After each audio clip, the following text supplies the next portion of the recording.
Welcome to Samba Samba. Enjoy the video. You begin by signing into the Google account you use for classes. This ensures Classroom will recognize your classes and permissions. Once signed in, open Chrome or Edge because they support app installation options. Make sure your operating system and browser are updated so the install proceeds smoothly. Now, navigate to Classroom. Google. Calm and let the page fully load.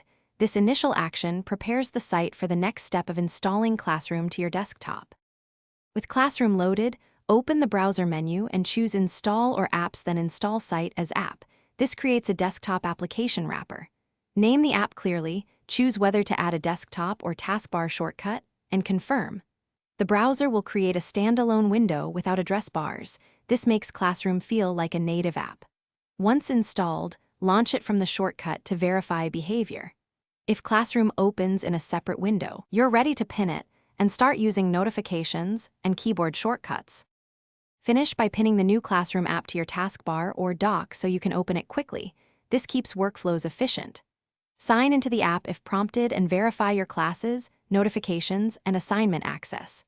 If something doesn't work, no classes, login loops, or missing notifications, clear your browser cache, remove the installed app, and reinstall from the browser menu. This usually fixes corrupted profiles. If problems persist, try a different supported browser or sign in with an alternate account to isolate the issue. Thanks for watching.